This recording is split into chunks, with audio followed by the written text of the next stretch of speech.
উপরে যা, আমি বেডরুমটা দেখছি।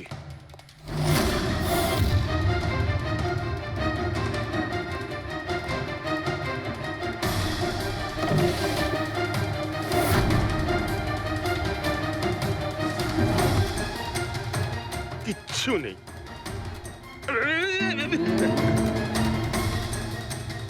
কি ফুটলো?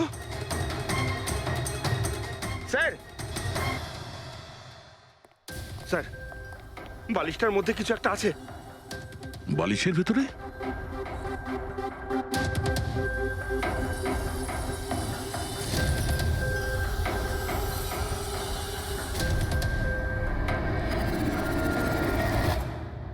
তাই তো, ঘড়ির মতো দেখতে। হ্যাঁ, এই ঘড়িটা কার? আর এই বালিশের ভেতরে কি করছে? আমি কি করে জানবো? যে দোকানদারের থেকে বালিশটা কিনেছিলাম তারই হবে। পড়ো এটা। স্যার, আমি কারোর ঘড়ি কেন পড়তে যাবো স্যার? তুমি এটা পড়বে নাকি অ্যারেস্ট করবো আমরা? অভিজিৎ একটা কাজ করি, আগে আগে ঘড়ি পরাই, হাত করা তো নিজের থেকেই লেগে যাবে। হ্যাঁ, নাও ওই ঘড়িটা খোলো। স্যার,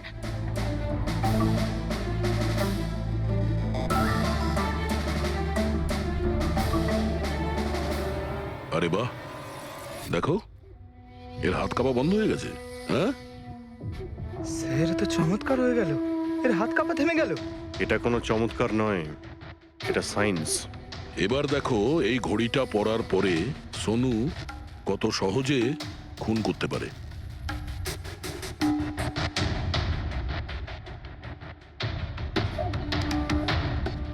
স্যার কিন্তু এই ঘড়িটা কাজ করে কি করে? এটাকে সেটলা বলে পঙ্কজ।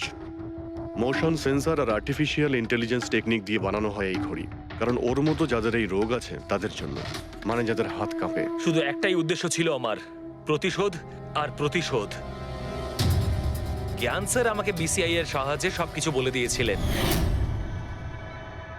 আপনাকে কথা দিচ্ছি স্যার, আপনার শত্রুদের শাস্তি দিলেই আমি একটু শান্তি পাবো। এটা আমার তরফ থেকে ছোট্ট গুরুদক্ষিণা মনে করতে পারেন। সেদিন কোম্পানির অ্যানিভার্সারি ছিল আর আমি জানতাম যে সন্দীপ ওখানে নিশ্চয়ই আসবে। প্রত্যেকবারের মতন জ্ঞান স্যারের সাথে ও ওটাই করবে। জ্ঞান স্যারের সাথে কথা বলার আগে ও সবাইকে বাইরে বের করে দিত, যাতে ও স্যারকে অপমান করতে পারে। কিন্তু এইবারে ও এটা জানতো না যে মৃত্যু ওর জন্য অপেক্ষা করছে। আজ আমাদের কোম্পানির 5 বছর পূর্তি। যখন বাড়ির প্রত্যেকে রুমের বাইরে এক এক করে চলে গেল, তখন ওদের খেয়াল ছিল না যে আমি ওদের সাথে নেই। দেখো আমি কেমন বন্ধু। A promise is a promise my friend, and you know as I কে কে তুমি? হ্যাঁ, আর তারপরে আমি কারেন্ট অফ করে দিই, আর জ্ঞান স্যারের সামনে আমি ওকে মেরে ফেলি। আর তারপরে আমি ফিঙ্গারপ্রিন্ট মুছে ফেলে জ্ঞান স্যারের হাতে ছুরিটা ধরিয়ে দিই। আর বাকিরা সবকিছু জানার আগেই আমি সবার মধ্যে দাঁড়িয়ে পড়ি। তুমি প্ল্যানটা তো ভালোই করেছিলে, কিন্তু কপালটাই খারাপ। রমেশ ওখানে আসে চুরি করতে। আর ও তোমার এই ঘড়ি দেখে নিয়েছিল। এমনিতেও স্যার কিছুই লুকিয়ে রাখা যায় না। রমেশ না এলেও আজ নয় কাল আমাকে আপনারা ধরেই ফেলতেন। তুমি যখন সবকিছুই বোঝো, তাহলে এরকম অপরাধ কেন করলে? জ্ঞান স্যারের ঋণ শোধ করতে। এটা শুধু ঘড়ি নয়, আমার মতো মানুষের কাছে এটা নতুন জীবন, যে জীবনটা জ্ঞান স্যার উপহার দিয়েছিলেন। উনি আমাকে বিশ্বাস করিয়েছিলেন যে বিজ্ঞানের ক্ষেত্রে আমি এগিয়ে যেতে পারি। যেভাবে উনি তোমার সমস্যার সমাধান করেছিলেন, তুমিও সেরকম সমাজের ভালোর জন্য কোনো কাজ করতেই পারতে। কিন্তু তুমি আলোর দিকে যাওয়ার পরিবর্তে অন্ধকারের দিকে চলে গেলে। আর এমন অন্ধকূপে আপনার পছন্দের ফুল আফ্রিকান ডেজি। আপনার এই রঙের ফুল খুব ভালো লাগে, তাই না? এই বৃষ্টিটা খুব অদ্ভুত জিনিস। আগের বছর একদম হলো না, আর এবছর এত হলো যে কয়েক জায়গায় বন্যা চলে এলো।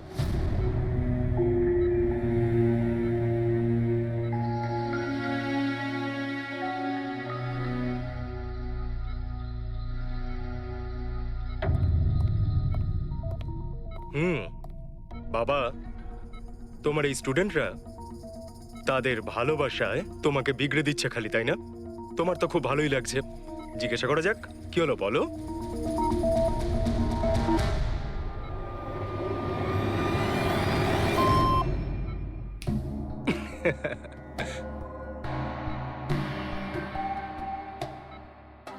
আরে এগুলো তো ময়লা কাপড়, তাই না? দিন, এটা আমাকে দিন। ভাই, আমি আসছি।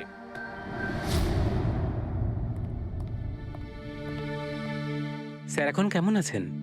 ভালোই আছে, আর আগের থেকে বেটার রয়েছে। আর সেটা শুধুমাত্র তোমাদের জন্যই সম্ভব হয়েছে।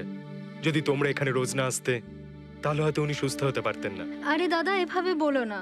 স্যার তো আমাদের কাছে মা বাবার থেকেও বড়। একদম ঠিক। আর আমরা জীবনে যা কিছু শিখেছি সবকিছু স্যারের জন্যই হয়েছে। হ্যাঁ, এইভাবে তোমরা যদি আমাদের পাশে এসে না দাঁড়াতে, হয়তো আমরা দুজন এইভাবে বাবার দেখাশোনা করে উঠতে পারতাম না।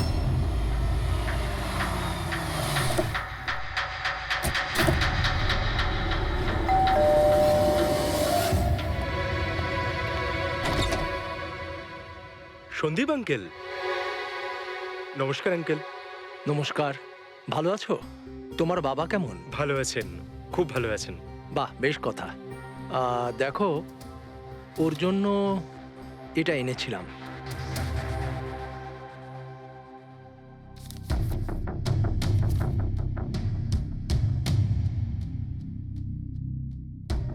আঙ্কেল, 25 লাখ টাকার চেক? হ্যাঁ মা, আজ জ্ঞানদীপ ইনোভেশনস এর 5 বছর পূর্তি। সেটার উপহার ভাবতে পারো। আঙ্কেল, সেটা ঠিক আছে, কিন্তু বাবা তো গত 2 বছর ধরে কোম্পানির জন্য কোনো কাজই করেনি। দেখো, কিছু সম্পর্ক এই সমস্ত কথাবার্তার অনেক ঊর্ধ্বে হয়। তোমার বাবা আর আমার বন্ধুত্ব অনেকটা এরকম। চলো জ্ঞানের সঙ্গে দেখা করি। বাবা, দেখো কে দেখা করতে এসেছেন। কেমন আছে আমার বন্ধু? আরে, আগে থেকে তো অনেক ফিট মনে হচ্ছে। যদি তোকে এত হ্যান্ডসাম লাগে, নার্স তোকে ভালোবেসে ফেলবে। শোনো প্লিজ। আমি তোমার বাবার সঙ্গে কিছু কথা বলতে চাই, if you don't mind. Sure uncle, যাওয়া যাক। হ্যাঁ হ্যাঁ। প্লিজ এসো সবাই। ওনার এই চেকটার জন্য আমাদের সত্যি খুব হেল্প হয়ে যাবে। হ্যাঁ, পাপার জন্য একটা অ্যাডভান্স বেড নিয়ে আসতে পারি, তাই না? হ্যাঁ। আরে স্যার, স্যার কি হলো? স্যার, কি হলো? লাইট অন্ধকার কেন এখানে? লাইট কি হলো? কি হলো? সন্দীপ আঙ্কেল,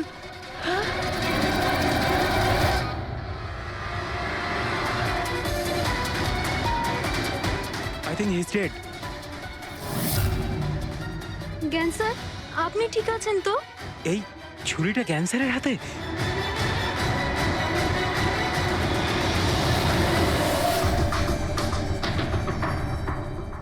আচ্ছা, তুমি এটা বলছো যে তোমার বাবা জ্ঞানবাবুর হাতে ছুরি ছিল, কিন্তু উনি সন্দীপ বাবুর খুন করেননি। স্যার উনি কিভাবে খুন করতে পারেন?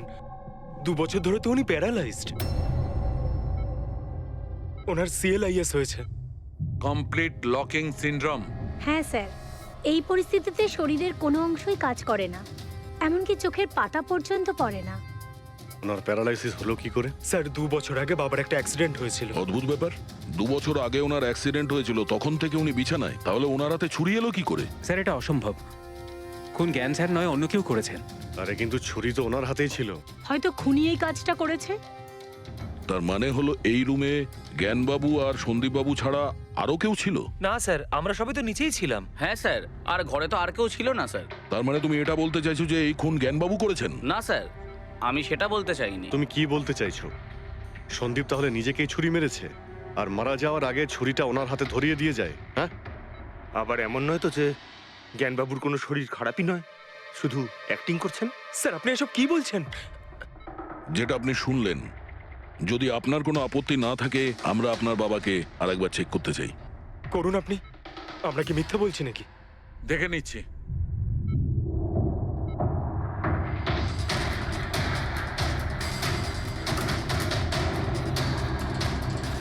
এনার তো পায়ের মাংসপেশিগুলো টোটাল অ্যাট্রোফিক হয়ে গেছে। তার মানে মানে এক কথায় বলতে পারো যে পায়ের মাংসপেশিগুলো একদম ওই শিথিল হয়ে গেছে। উনি যদি চানও তাহলে 1 ইঞ্চিও এই খাট থেকে নড়তে পারবেন না। স্যার এবার তো আপনাদের বিশ্বাস হয়েছে, তাই না, যে আমার বাবা নাটক করছে না? এটা তো একদম শিওর যে ওই সময় তৃতীয় কেউ ছিল এখানে। আচ্ছা, এই উনি আবার জানালা দিয়ে আসেনি তো?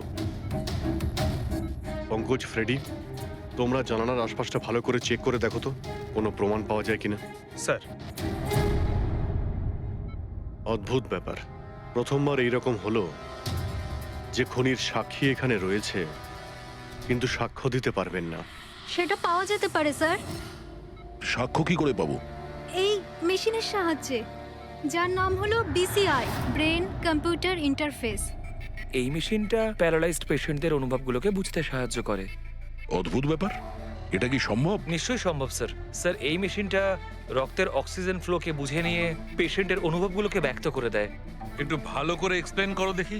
স্যার আমি বলছি, এই মেশিনটা মাথার ভিতরে রক্ত প্রবাহকে ডিটেক্ট করে, তারপর এটা ক্যালকুলেশন করে যে আলাদা আলাদা পরিস্থিতিতে আলাদা আলাদা প্রশ্ন করলে তার উত্তরে মস্তিষ্কের ভিতরে রক্ত প্রবাহ কেমন হচ্ছে। ও, আর এই রক্তের মাত্রা এইটা বলতে পারবে যে ওই সময় এই মানুষটা কি ভাবছিল, এর মনের মধ্যে কি চলছিল। এক্স্যাক্টলি। Good, very good.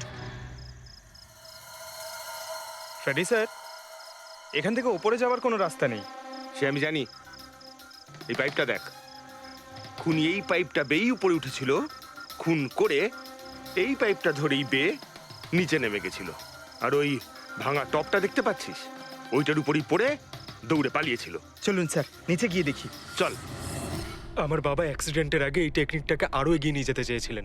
বাবা সবসময় এটা বিশ্বাস করতেন যে বিজ্ঞানের কাছে সব প্রশ্নের উত্তর রয়েছে, প্রয়োজন শুধু চোখ খুলে সমাধানটা খুঁজে বের করা। আপনার বাবা একদম ঠিক কথা বলতেন। হ্যাঁ স্যার, জ্ঞান স্যার চেয়েছিলেন যে বিজ্ঞানের জন্য তারা চোখে দেখতে পাক যারা দৃষ্টিহীন, যারা শুনতে পায় না তারা যেন শুনতে পায়। মানুষের উপকার করতে চেয়েছিলেন জ্ঞান স্যার। আর নিয়তির খেলা দেখুন, আজ ওনারই আবিষ্কার ওনাকে সাহায্য করছে, যেটা একদিন ওনার অনেক বড় স্বপ্ন ছিল। ঠিকই বলছেন স্যার, টপটা তো ভাঙা। আর এই দেখ, পায়ের এই ছাপগুলো দেখ, খুনি এই পথেই পালিয়েছিল। স্যার, এখানে দেখুন, রক্ত স্যার। তার মানে পঙ্কজ, ঘরের ভেতর আরো কেউ ছিল যে সন্দীপ বাবুকে খুন করেছে। রক্তের এই স্যাম্পলটা নিয়ে ফরেনসিক ল্যাবে যাওয়া যাক। আচ্ছা, এই জ্ঞানবাবু বিসিআই এর সাহায্যে কি কথা বলতেন? যেরকম ওনার যখন খিদে পেত উনি সেটা বলতেন, যদি ওনার বেড প্যানের প্রয়োজন হতো সেটাও বলতেন, এমনকি বাবা ওটা দিয়ে দাবাও খেলতেন স্যার। কি দাবা খেলতেন? গ্রেট। হ্যাঁ স্যার, যেমন যেমন প্যাটার্ন এনার মনের মধ্যে তৈরি হতো সেই অনুযায়ী অক্ষরের পেছনে লাইটগুলো জ্বলে উঠতো, আর আমরা অক্ষরগুলোকে মিলিয়ে বুঝে যেতাম যে ইনি কি বলতে চাইছেন। তাহলে তো উনি বলতে পারবেন যে খুনি কে? হ্যাঁ স্যার, নিশ্চয়ই। স্যার, বাবাকে একবার জিজ্ঞেস করা উচিত। অবশ্যই করব, আগে তো আমরা ভালো করে তদন্ত করে নিই।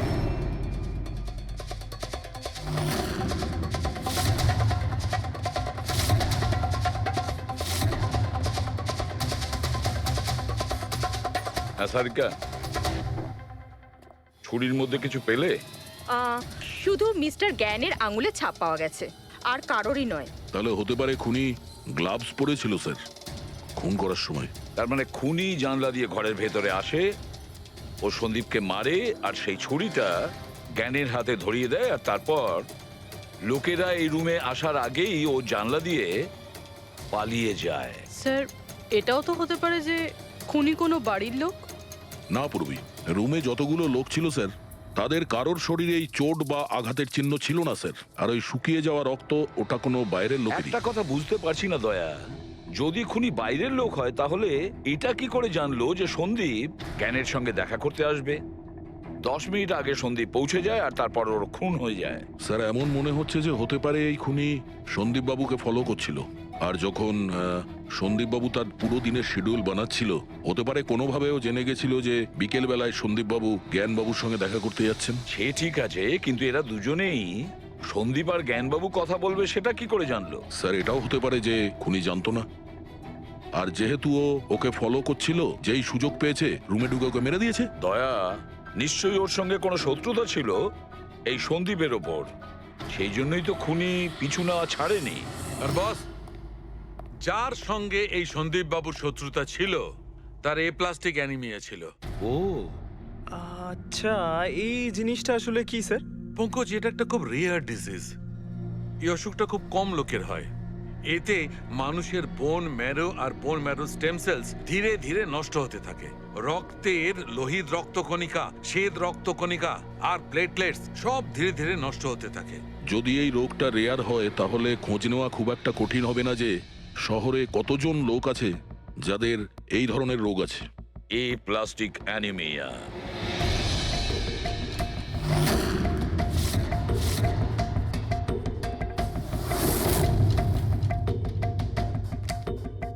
হ্যাঁ দা, কিছু পেলে? হ্যাঁ স্যার, এই শহরে সব মিলিয়ে ৪৫ জন লোক আছে যারা এই রেয়ার অসুখে ভুগছে স্যার। তাদের মধ্যে ১৬ জন তো দেশেই নেই। তার মানে বাকি রইল ২৯। তাদের মধ্যে ১৪ জন এমন লোক আছে যারা বয়স্ক, মানে উঁচু ব্যালকনি থেকে লাফাতে পারবে না। বাকি রইল ১৫। তাদের মধ্যে ৭ জন বাচ্চা আছে যাদের বয়স ১২ বছরের কম। তাহলে বাঁচলো ৮ জন। হ্যাঁ স্যার, আর ৮ জনের মধ্যে তো ৪ জন এমন আছে স্যার যারা অনেক বেশি মোটা স্যার। এই দেখুন, ও, এরা না ওই ব্যালকনিতে উঠতে পারে না লাফাতে পারে। অসম্ভব স্যার। তার মানে দয়া, আমাদের কাছে সাসপেক্ট ৪ জন। ৪ জন সাসপেক্ট। হ্যাঁ স্যার। নাম কি তাদের? স্যার, লীলা, রমেশ, সুনীল আর হেমন্ত। নীলা, রমেশ, সুনীল আর হেমন্ত। রবি, স্যার, একটু দেখো তো আমাদের ক্রিমিনাল ডেটাবেসে কোনো পুরনো পাপি কিনা।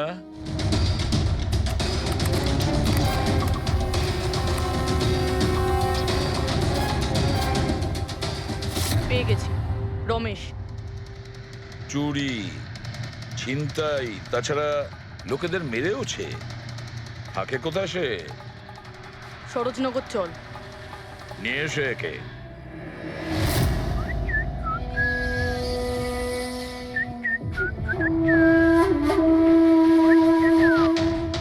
মালা, একটা ফুলের মালা আমাকেও একটু পরাও।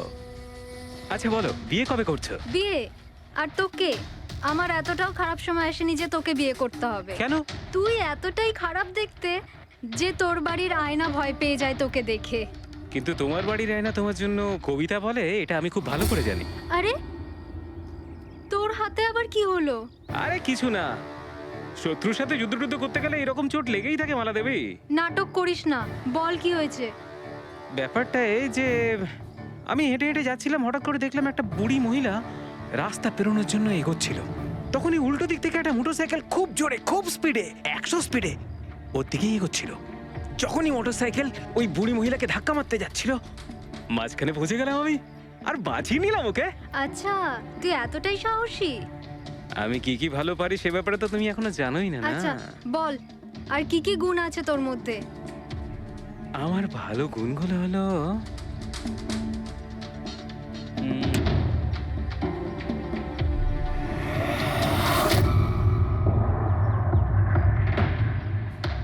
কি হলো? তোর মুখটা ভয়ে এভাবে ফ্যাকাশে হয়ে গেল? মালা, মালা আমাকে একটু একটু একটু লুকোতে দে। আরে মালা, লুকোতে দে। লুকোচ্ছিস কেন? আরে মালা, আরে কেন লুকোচ্ছিস তুই? আরে, এটা কি করে দিলি তুই? আমার সব ফুল নষ্ট করে দিলি। স্যার, এ তো সেই।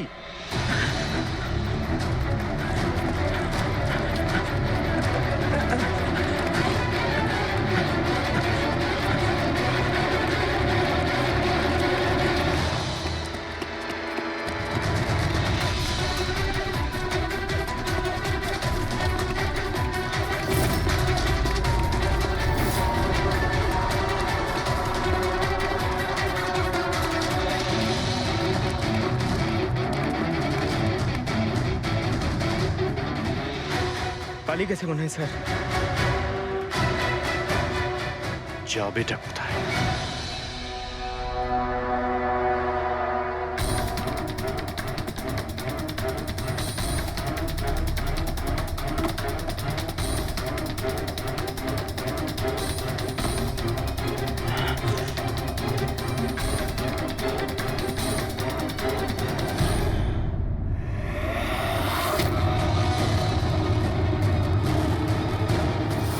আয় আয় আয়, তোরই বাড়ি এটা। দৌড়াচ্ছিস কোথায়? হ্যাঁ, সিআইডি থেকে পালানো তো সহজ নয়। আমার একটা গুণ আছে,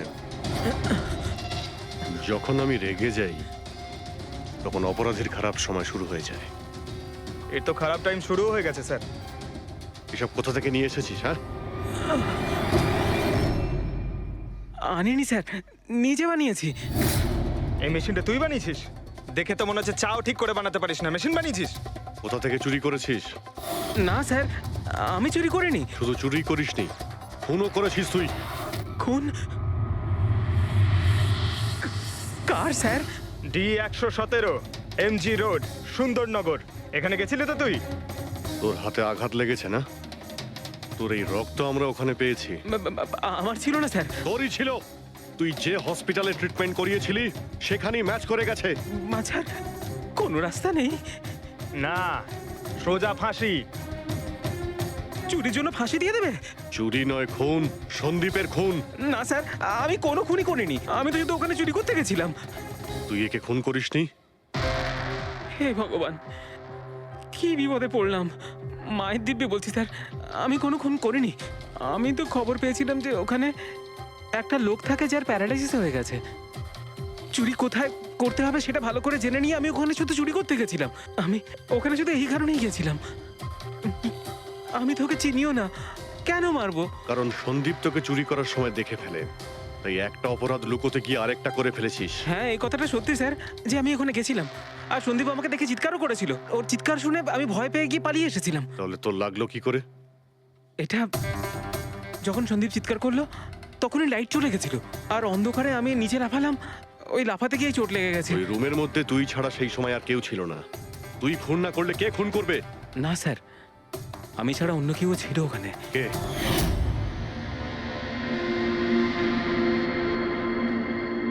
কে কে তুমি? হ্যাঁ, অন্ধকারে মুখটা তো ঠিক দেখতে পাইনি, তবে ওর ঘড়িটা চকচক করছিল। ঘড়ি? সন্দীপ তো কোনো ঘড়ি পড়েছিল না। স্যারও মিথ্যে বলছে। কোনো মানুষ ছিল না, কোনো ঘড়ি ছিল না। কেউ ছিল কি ছিল না তার উত্তর তো ওই দিতে পারবে। জ্ঞান, উনি আজ কেমন আছেন? স্যার আগের থেকে বেটার, কিন্তু আজকে কিছু জিজ্ঞাসা করতে চান ওনাকে? শুরু করি। শিওর স্যার, কিন্তু আপনারা যা জিজ্ঞেস করতে চান একটু স্লোলি জিজ্ঞাসা করবেন স্যার, যাতে উনি আপনাদের এক একটা শব্দ বুঝতে পারেন স্যার। হ্যাঁ, জ্ঞানবাবু, এ রমেশ, এ একজন চোর। যে রাতে সন্দীপ বাবুর খুন হয়েছিল ও এখানে চুরি করতে এসেছিল। ও বলছে যে সেই রাতে এখানে অন্য কাউকে দেখেছিল।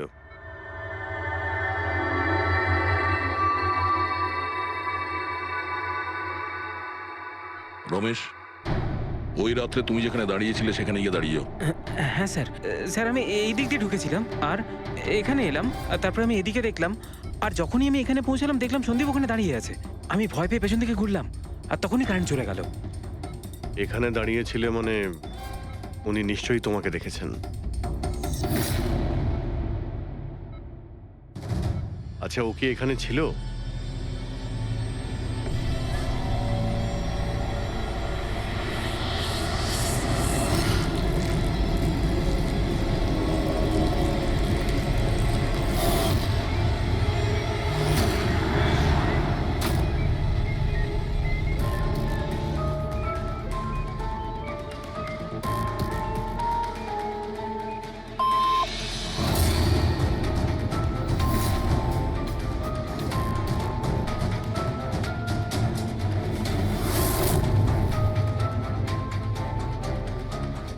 আচ্ছা, রমেশই কি খুন করেছিল?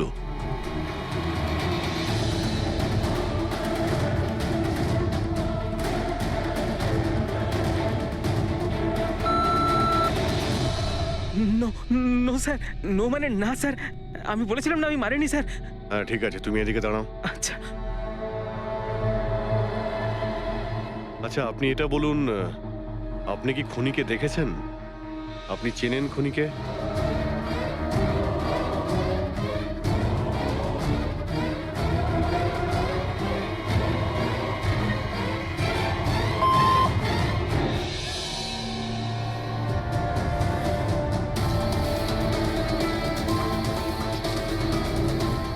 আচ্ছা, খুনি এই মুহূর্তে এই রুমে আছে?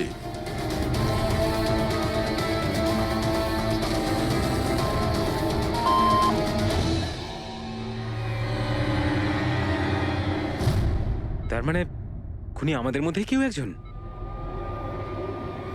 আপনার কোনো স্টুডেন্ট?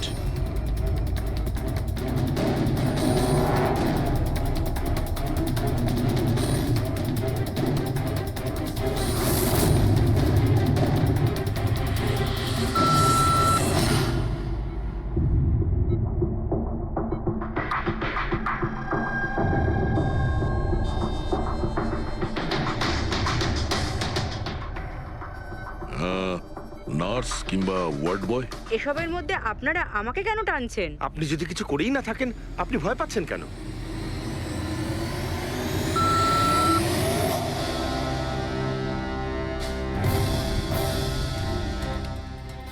জ্ঞানবাবু, তাহলে শুধুমাত্র তো আপনার ফ্যামিলির লোকেরা আছে।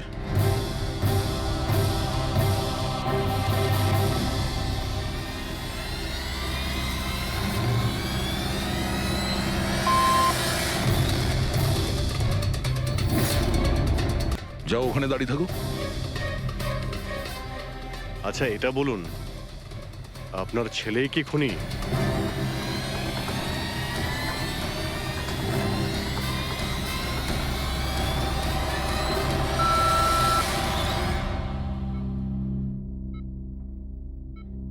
এখন তো শুধু আমিই আছি, কিন্তু আমি এই খুন করিনি। জ্ঞানবাবু, আচ্ছা জ্ঞানবাবু, রিনা খুনি?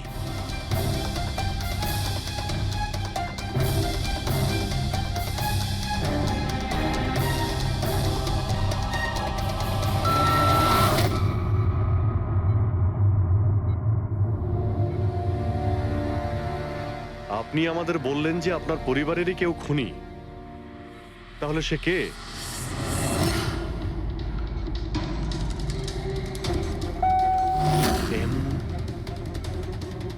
এম?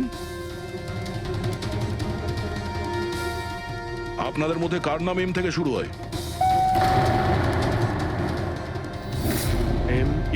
মি, মানে উনি? জ্ঞানবাবু, আপনি বলছেন যে খুন আপনি করেছেন?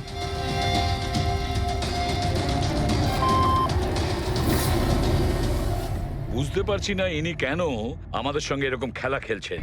কালকের কাগজে হয়তো আসবে যে সিআইডি নাকি খুনের অপরাধে এমন লোককে অ্যারেস্ট করেছে যে নাকি প্যারালাইসিস হয়ে পড়ে আছে 2 বছর ধরে। উনি নিশ্চয়ই জ্ঞানবাবুর আশেপাশের কেউ। উনি ওকে বাঁচানোর চেষ্টা করছেন, জানি না কেন। সমস্ত অভিযোগ উনি নিজের মাথায় নিচ্ছেন। যদি সে আপন কেউ হয় তাহলে সেই ছুরি ওনার হাতে কেন দিতে যাবে? অন্য কারোর হাতে দিত, যাকে সহজেই বিশ্বাস করা যেত। আর কারোর ওপর যদি দোষ চাপানোরই হয়, তাহলে জ্ঞানবাবু ওকে বাঁচাচ্ছেন কেন, যখন এই সন্দীপ বাবু ওনার খুব ভালো বন্ধু, ভাইয়ের থেকে? এটাই তো সব থেকে বড় বন্ধু, ভাইয়ের থেকেও বড় বন্ধু। কিছু তো একটা গোলমাল আছে। এ কি সত্যিই বন্ধু নাকি শত্রু? জ্ঞানবাবুর ছেলে বলছিল সন্দীপ বাবু ওনাকে 2 বছর ধরে টাকা পাঠাচ্ছিল, ওনার অসুখের সময় ওনার পাশে ছিল। তার উপরে স্যার, ঘটনার দিন সন্দীপ 25 লাখের চেক নিয়ে এসেছিল। ওনার ফ্যামিলি মেম্বার তো এটাই ভাববে যেটা দেখানো হয়েছে। আর সব সময় পর্দার পিছনের খেলাটা অন্য কিছু হয়ে থাকে, অন্য রকম হয়ে থাকে। কিন্তু স্যার, পর্দার আড়ালের সত্যিটা তো শুধুমাত্র জ্ঞানবাবুই জানেন, আর উনি তো সত্যি কথা বলছেনই না। জ্ঞানবাবু সত্যি কথা বলছেন না তো কি হয়েছে বস? ওর মস্তিষ্ক তো সত্যি কথা বলবে। আমার জ্ঞানবাবুর মস্তিষ্ক চাই। জ্ঞানবাবুর মস্তিষ্কটা এনে দাও, তারপর দেখবে তুড়ি মেরে খুনির কাছে পৌঁছে যাব। ডক্টর সালুকে, এটা কি ধরনের ডিমান্ড করলেন আপনি?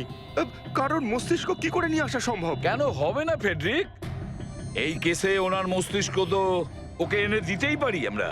কেননা গত 2 বছরে ওনার মস্তিষ্কে যা কিছু ঘটেছে সব বিসিআই মেশিনে রেকর্ড হয়েছে। এক্স্যাক্টলি বস। আর এই মেশিনে আমাদের বলবে যে জ্ঞানবাবুর সঙ্গে ওর কি আর কেমন সম্পর্ক ছিল। হ্যাঁ ফেডরিক, সব ডেটাগুলো নিয়ে এসো বিসিআই মেশিনের। আর দয়া স্যার, রমেশকে ওনাদের বাড়িতে নিয়ে যাও, আর ওখানে যে কয়জন লোক ছিল সবার ঘড়ি চেক করাও। স্যার, এখনো আমাদেরকেই সন্দেহ করছেন? হ্যাঁ, আর ততক্ষণ সন্দেহ করব যতক্ষণ আসল খুনিকে পাওয়া যায়। কিন্তু জ্ঞান স্যার তো বলেই দিয়েছেন আমরা সবাই নির্দোষ, তাও আপনারা। হতে পারে উনি মিথ্যে কথা বলছেন তোমাদের মধ্যে কাউকে বাঁচানোর জন্য। তাহলে আপনারা আসল খুনিকে কিভাবে খুঁজবেন? সিআইডি এই দায়িত্ব আমাকে দিয়েছে, কেননা সেই রাতে আমি খুনির ঘড়িটা দেখতে পেয়েছিলাম। কিন্তু সেদিন তো ঘরে অন্ধকার ছিল, তুই ঘড়ি কি করে দেখলি? ম্যাডাম, এই পৃথিবীর বেস্ট চোর আমি। যে জিনিসের দিকে নজর দিই মাথায় পুরো কুষ্টি চেপে যায়। তাহলে দুনিয়ার বেস্ট চোরবাবু কাজে লেগে যান।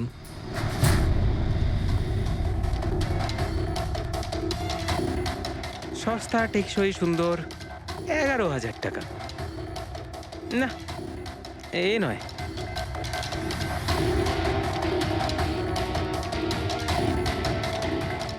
না স্যার, আপনি একটু হাতটা দেখাবেন?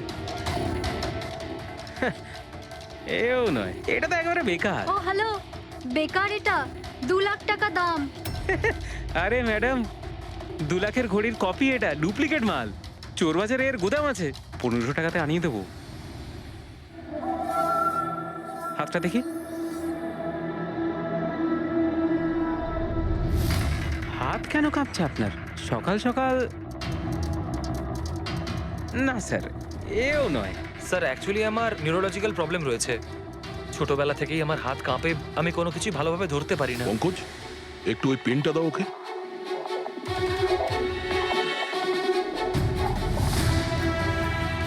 ঠিক করে ধরবেন আপনি।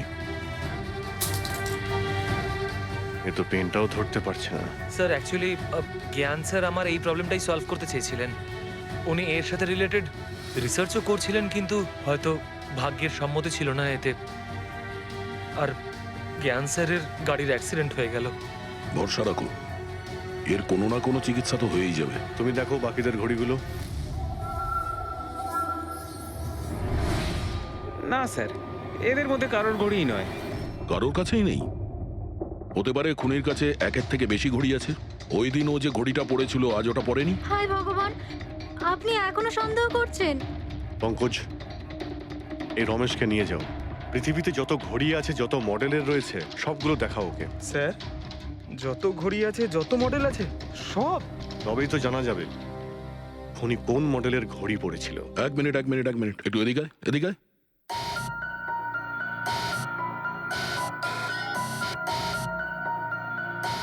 এই নাও, নিজের মানিব্যাগ সাবধানে রাখবেন যখন এই লোকটার সাথে আছে। হ্যাঁ, বলেছিলাম না পৃথিবীর বেস্ট চোর আমি। আর দীপিকার ইয়াররিং আমার ইয়াররিংস? বার কর। স্যার, আপনি এটাও দেখে ফেলেছেন? সিআইডি থেকে কিছু লুকোনো যায় না। হ্যাঁ, যা। আয় বেস্ট চোর, এদিকে আয়। আপনারা এটা বলুন যে এই জ্ঞানবাবু আর সন্দীপের মধ্যে কোনো কি প্রবলেম চলছিল? স্যার খুব ভালো সম্পর্ক ছিল। তাহলে জ্ঞানবাবু সন্দীপবাবুর খুনের অভিযোগ নিজের মাথায় নিলেন কেন? ওনাদের দুজনের ভেতরে কোনো টেনশন হয়েছিল? না স্যার, কোনো টেনশন তো ছিল না, কিন্তু একটা বিষয় নিয়ে তর্ক হচ্ছিল। অ্যাক্সিডেন্টের ঠিক আগে ওনার বিসিআই মেশিনটা একটা পয়েন্টে এসে আটকে গেছিল, আর কোনো রকম সলিউশনও পাওয়া যাচ্ছিল না। এই জন্য জ্ঞান স্যার সবসময় বিরক্ত থাকতেন আর খুব রাগও করতেন। হ্যাঁ স্যার, যখন সন্দীপ আঙ্কেল বাবাকে বলেছিলেন যে আপনি চিন্তা করবেন না, দেখবেন সব ঠিক হয়ে যাবে, তখন বাবা ওনার উপরও রেগে গেছিলেন। হ্যাঁ স্যার, এর জন্য হয়তো উনি জোরে গাড়ি চালাচ্ছিলেন আর অ্যাক্সিডেন্টটা হয়ে গেছে। এক মিনিট। যদি এই অ্যাক্সিডেন্টটা বিসিআই মেশিন তৈরি হওয়ার আগেই হয়েছিল, তাহলে এই বিসিআই মেশিনটা কাজ করছে কি করে? স্যার সন্দীপ আঙ্কেল সেটা কমপ্লিট করেছিলেন।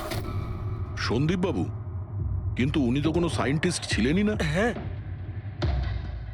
কিন্তু জানি না স্যার, সন্দীপ আঙ্কেল ওই মেশিনের সব সমস্যাগুলো ঠিক করে দিয়েছিলেন স্যার। আর বাবার অ্যাক্সিডেন্টের 1 মাস পরেই ওটা কাজ করতে শুরু করে দেয়, আর প্রজেক্টও সাকসেসফুল হয়েছে স্যার। অদ্ভুত ব্যাপার, এটা কি করে হতে পারে? একজন নন সায়েন্টিস্ট এরকম কমপ্লিকেটেড মেশিন কি করে চালু করতে পারে, যেটা ওনার মতো বৈজ্ঞানিকই শুরু করতে পারেননি? বোধহয় আন্দাজি করে ফেলেছিলেন।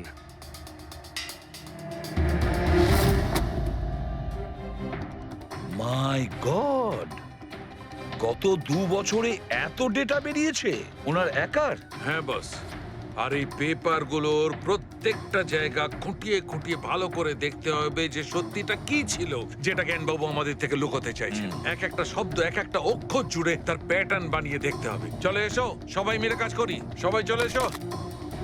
ফ্রেডি,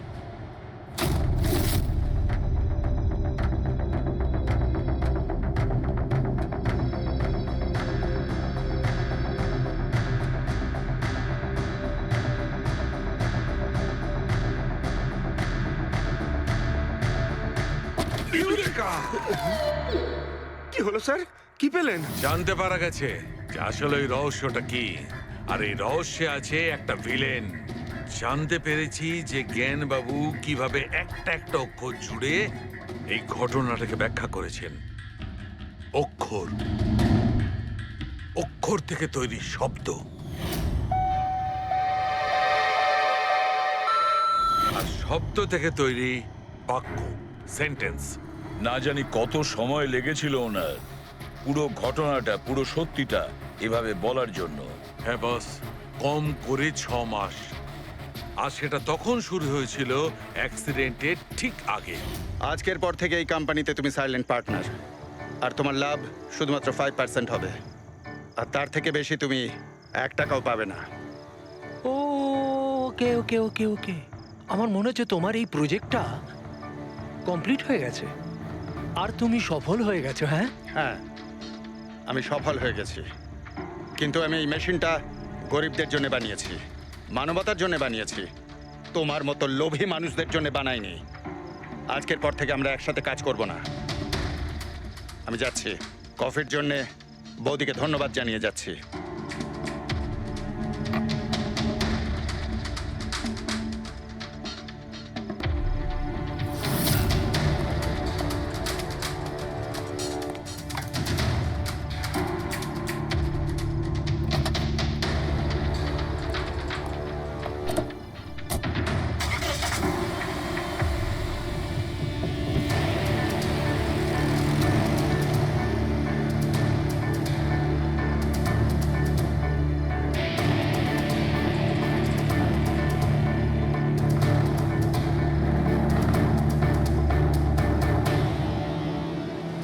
এ কি হলো?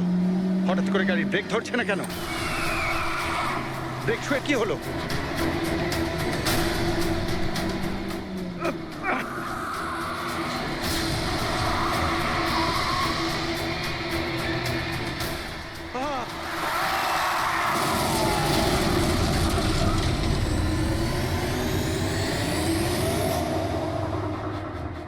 এবার বুঝতে পেরেছো আমাকে ঘাটানোর পরিণাম? আমাকে তুমি 5% দিতে যাচ্ছিলে, তাই না? এবার দেখো, আমি তোমাকে 5% দেব সারা জীবনের জন্য। তার মানে সন্দীপ যে বন্ধুত্বের নাটকটা করছিল আসলে ও মুখোশ পড়া শয়তান ছিল। আর স্যার, যদি পুরো ডেটা এই কাগজে লেখা থাকে, তার মানে হলো জ্ঞানবাবু এই কথাটা নিজের মনে রাখেননি, কাউকে না কাউকে সন্দীপবাবুর আসল উদ্দেশ্যটা বলেছেন।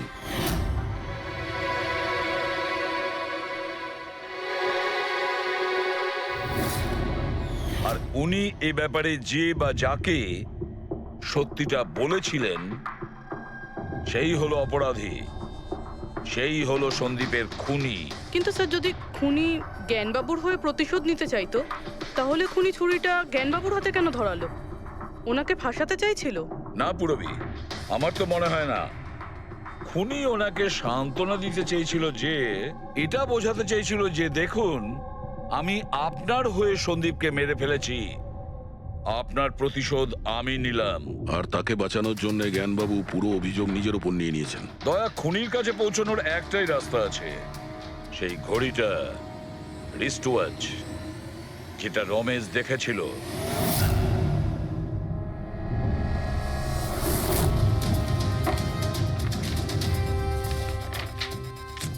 আরে ভাই, তাড়াতাড়ি কর, এত সময় নেই আমাদের কাছে। পঙ্কজ, আরে দেখছি তো কি আমি। হচ্ছে? স্যার, কি হলো রমেশ, মজা আসছে কি না? যথেষ্ট স্যার, আমি হাত জোড় করছি, আমি আর ঘড়ি দেখতে পারবো না। 10,000-এর উপর ঘড়ি আমাকে দেখানো হয়েছে, আমার মাথা ঘুরছে স্যার। যতক্ষণ না ঘড়ির মডেল খুঁজে পাচ্ছিস ততক্ষণ বাড়ি যেতে দেবো না তোকে। স্যার, স্যার, এই, কি স্যার, আমাকে করছিস? ক্ষমা করে দিন স্যার, আমি বলছি বাপের জন্য আর চুরি করবো না, আমাকে বাড়ি যেতে দিন ওঠ, স্যার। ওঠ, ওঠ, ওঠ, ওঠ। ওঠ। জানা তো দরকার ওই রাতে তুই ওখানে কোন ঘড়িটা দেখেছিলি, হ্যাঁ? এখন আর কটা ঘড়ি দেখবো স্যার?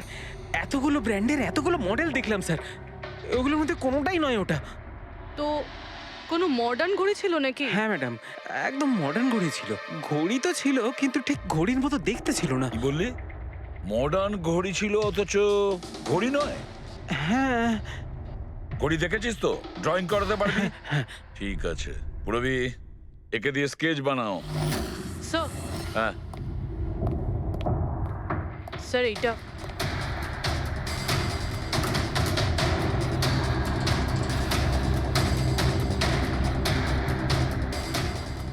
মাই গড, কি হলো?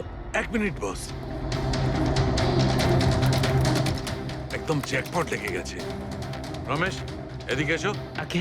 মন দিয়ে দেখো, এই ঘড়িটাই ছিল। এটাই ছিল, একদম এটাই ছিল স্যার। এটা কিরকম ঘড়ি স্যার? চুরি করলে কত পয়সা পাবো?